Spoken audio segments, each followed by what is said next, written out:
The Home Secretary joins us now from Westminster. Priti Patel, really good to see you this morning. Thanks for being with us. I wonder if we might start on a topic that I'm sure will be concerning numerous members of the British public, the coronavirus outbreak emanating from China. In simple terms, it is just a matter of time, isn't it, until we have a case of coronavirus here in the UK? Well, that's why the government has taken all the precautions and the right measures, obviously, across government. This is a cross-government effort. We're working with the World Health Organization, Public Health England. My colleague Matt Hancock chaired COBRA on Friday, because rightly we have concerns. We want to protect British citizens. We have concerns, obviously, in terms of the impact of this virus. And so it's right that we are working across government, as I've said, with the Department of Health, but also Public Health England, with our border force officers as well, to ensure that we do our utmost to keep the British public safe. Currently, the advice from the government for those who are in China, in the affected areas, is to get out if they can. How are they supposed to do that, given that all the transport hubs have closed down? Well, I think, first of all, we have to just be very mindful of the fact that there have been flights, and the area has been closed down only just recently. There have been flights to and from China, and obviously we are working now. Public Health England have their own hub now at Heathrow Airport. So this is all not just about the particular location, but this virus has spread, obviously, to other locations within China and to the region. So it's important that we ensure that we share data, we share information in terms of passengers and travellers. That's something that we are doing.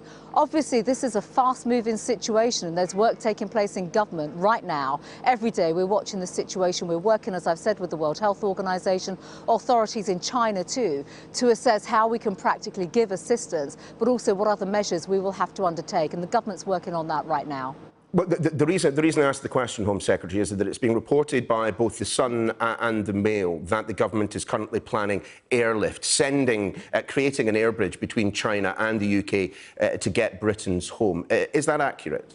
Well, look, we're looking at all options. I'm not going to comment specifically on newspaper stories, but it's right that we look at all options, and that's exactly what the government is doing right now.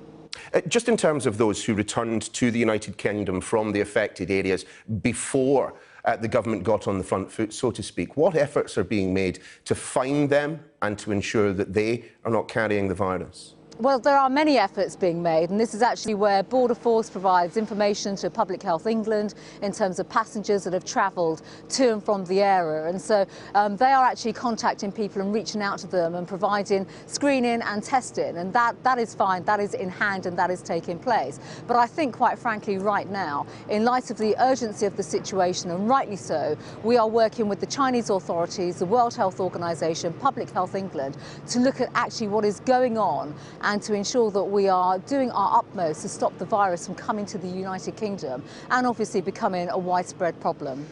But just as things stand, Home Secretary, as of this point, the information that you have available to you, no confirmed cases of coronavirus. That's absolutely right. Fantastic, thank you. I wonder, in this week of Brexit, we're coming out of the European Union on, well, at 11:01 on the 31st. Do you see this as a moment to be marked or a moment to be celebrated? Well, I think it is an occasion, there's no doubt about that, for our country. You know, 3 years since we had the referendum, and after a lot of political discourse, discussion and heated debates as well, this is a very significant moment for our country. But I actually think we mark the occasion, yes, by reflecting on the referendum the last 3 years, but we should also look to the future now in an incredibly positive way, where we can look at how we can heal divisions that have taken place. It is a fact there have been divisions over recent years and times on Brexit and our withdrawal from the European Union. But we have to recognise now that there is tremendous opportunity now for our country, whether it comes to trade, immigration, the fact that we'll be taking back control of our laws, we'll be an independent country, we won't be a rule taker. And I think for the whole of the United Kingdom, you know, we are leaving the EU as one United Kingdom. This is an extraordinary moment for us, a big opportunity to look at how, post the general election, we can bring new opportunities to every part, every corner, every region of the United Kingdom, and bring this government's agenda of levelling up when it comes to opportunity, to people, to future prospects, when it comes to skills, infrastructure, to each part of the country. And that is something that we are excited about and absolutely determined to deliver upon. See, I wonder if you might be able to help me out, Ms Patel, and be the first kind of cabinet minister to concede that the 31st of January is not the end. It is not even the beginning of the end, but perhaps the end of the beginning. I mean, there's still a country mile to go in terms of negotiating free trade agreements and so on before we can say, really, that we have left the European Union. Well, I think, first of all, we are leaving, so, Neil, that is a fact on Friday. And by leaving, we will be taking control of our laws, our borders, our money. That is a very, very significant moment. We will stop being a rule taker. We'll be ending free movement through the legislation that I will be bringing through Parliament. And it is a fact, of course, we will have an opportunity now. We'll have many opportunities now to enter negotiations to secure a Canada-style free trade agreement with our partners and friends in the European Union. The political declaration has set that out very clearly. Yes, we are leaving on Friday. Yes, we will have new opportunities. Yes, there will be new negotiations, new discussions with our partners and our friends in the EU, but also around the world, whether it's the US or Asia, other countries. That work has already started place, and that is something that will be tremendously exciting, not just for our nation, but I think for the country and for many other countries around the world who we will be having a different dialogue with and a different relationship going forward.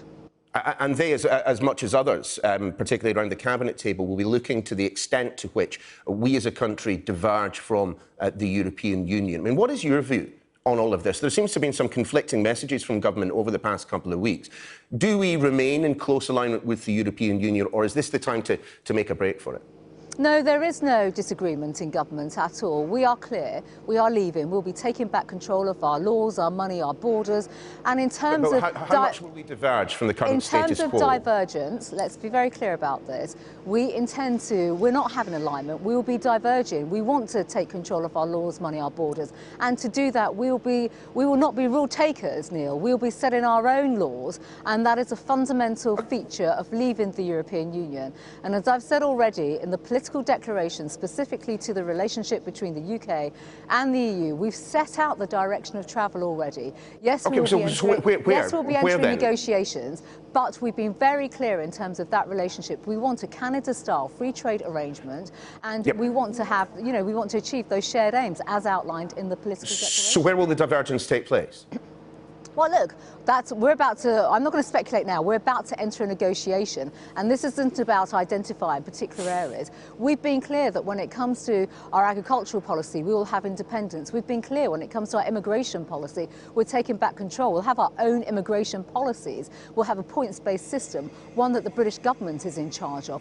These are the fundamental tenets of leaving the EU. We've been very clear about that. In the very week, of course, that the withdrawal bill, the Act, was passed through Parliament, we are leaving. We're going to stop being a rule taker, and we will now have newfound freedoms where we can set out our own course, our own path for independence, and that also means divergence, non-alliance across a range of areas through a range of negotiations that we'll be entering. I mean, you mentioned immigration and being able to control the numbers, and we've had Boris Johnson on the programme making it clear that the numbers will come down. Again, something that seems a little confused. You might be able to clarify. That £30,000 minimum wage for people coming into the country, has that requirement been scrapped? Well, we'll be following the guidance from the Migration Advisory Committee, and I'm not going to prejudge that. We've been very clear. But what's your view, though? No, I'm not giving you my view, because I commissioned the MAC. I commissioned the MAC towards the end of last year, and it's right that the MAC, who, by the way, are reporting this week in terms of the points-based system, caps and numbers, and how we will be going about the points-based system, it is right that I look at what they're proposing, and it's right that I work with them. And in addition to that, we have been abundantly clear in the run-up to the election, after the election, in our manifesto, and through the legislation that we'll be bringing forward, through the immigration bill when it comes forth, that we are absolutely determined to change the immigration system, end the complexity of the immigration system, have simpler rules, have a points-based system where we can absolutely have people that bring the right skills for our labour market, meet the right kind of labour market tests, but also bring the right kind of skills that we need in our country, promoting the brightest and the best, while at the same time supporting our public services through initiatives such as the NHS visa that I announced a few months ago. And that is exactly the type of visa regime that we'll be bringing forward, because it supports our economy, it supports our labour market, and it supports our public services. Yeah. Why do we want immigration numbers to come down? I mean, it strikes me, your own personal remarkable story, your parents, fleeing Idi Amin, coming here to the United Kingdom, and just a few short decades later, here you are as Home Secretary. It strikes me that the Priti Patel story makes a rather good case for continued immigration, perhaps even at the levels that we are now. We know that immigrants are net contributors to the economy. Well, we know also that people that come to our country with the right skills obviously contribute in many ways. This isn't about comparing what our plans and intentions are right now with the points-based system with previous histories on immigration. The fact of the matter is we're leaving the European Union, which means free movement will end. And that also means we will be able to control the level of unskilled migration that has come to the United Kingdom, and quite frankly, that has come to the United Kingdom in many ways that, yes, may have contributed and has contributed to the economic growth of our nation, but also now puts a spotlight on the type of skills that we need to grow our labour market, to be a successful economy going forward, to continue on our economic growth, but also to make sure, yes, we have the right skills, but that British businesses as well grow and invest in the British public too. They have been far too reliant on low-skilled and, quite frankly, cheap labour from the EU, and we want to end that. We think it's about time that businesses started to invest in people across the whole of the United Kingdom, that they join with us on our agenda to level up the skills, the infrastructure, the economic growth across all our regions, promote growth across the whole of the United Kingdom.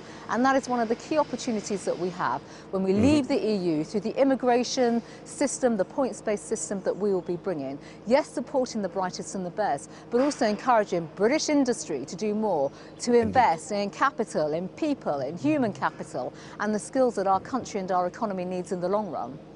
Something in your to-do list at the moment, Huawei. Strange question this for me to ask. Are you, Priti Patel, on the warpath right now? Because that's the Sunday Times is saying this morning. It says that you are fizzing about the fact that Whitehall officials have bounced the Prime Minister into letting Huawei build non-core parts of the 5G system. How accurate is that? Well, Neil, that's not accurate, and you shouldn't take too literally what you are reading in the Sunday newspapers, if I may say so. Look, my role is very much to protect the national security of our country, and that also includes intelligence services and communications as well. We are having discussions, and rightly so. Those discussions remain at the National Security Council level and within cabinet level. And of course, we will have those discussions, we'll have them privately, and I'm not going to comment on speculation in newspapers. These are very important discussions. We will continue, and I will continue to work to and promote the national security of our nation and our intelligence services and also our networks. Indeed, we don't exist in a vacuum on this particular topic. We had an American delegation in town the other week suggesting that it would be nothing short of madness to let Huawei in. I mean, are they wrong? Well, look, I should also just add, Neil, that, we are part of the Five Eyes community. We work very closely across our Five Eyes partners, our American friends and allies who are part of that as well. And we share a lot of information, and we all share our own views based on facts, data and intelligence. And that cooperation and that way of working, it will absolutely continue. But as I've said, but they are telling you not to allow Huawei in on the 5G system, and it strikes me that as things stand, it remains a possibility. Well, we base all our judgments, we base all our decisions on information that we look together, we review across government. That is what we're doing right now, Neil, so I'm not going to give a view on what our counterparts are saying or give a view in terms of some of the speculation that has been written about in our newspapers. Tell me a little bit about your Safe Streets initiative. The government obviously fought the general election, promising additional police numbers, trying to claw back a little bit on what seems over the past few years to be a significant spike in violent crime, particularly here in the capital. Tell us a little bit about this. Well, first of all, we have announced this week the highest amount of money and resource going into policing in over a decade, and that's over £1.1 billion. And our police forces are funded to up to £15 billion. But this Safer Streets initiative is something that I announced last October at our party conference. And this is an initiative very specific. It's a £25 million initiative on top of the resources that we're already in the resources we're given to police forces, for them to specifically target the type of crimes that we see in our communities far too often. So that's burglary, that's theft, the type of crimes that really have a significant impact upon the victims of car crimes and burglaries. And we want to resource our police forces, particularly in high crime areas where we see far too much of this activity, to ensure that they can pursue the perpetrators of these crimes, support victims, but also do much more within the local communities to prevent such crimes from happening. So anything ranging from greater street lighting, CCTV, work within the community as well in terms of prevention and awareness. This is really part of the repertoire of tools that we are now giving our police forces around the country on crime prevention, but also giving them the tools, the resources and the equipment and the powers that they need to tackle crime in a way in which they've not been able to previously before, because the nature of crime is changing. We see much more in terms of serious violence, but we see far too much of this type of crime, burglaries, theft, car thefts, the type of crime really that is quite corrosive across our towns and our villages and our communities around the country. Priti Patel, you have a very busy week ahead of you, I'm sure, so we'll let you get on with that. Thanks very much for joining us. Thank you, Neil.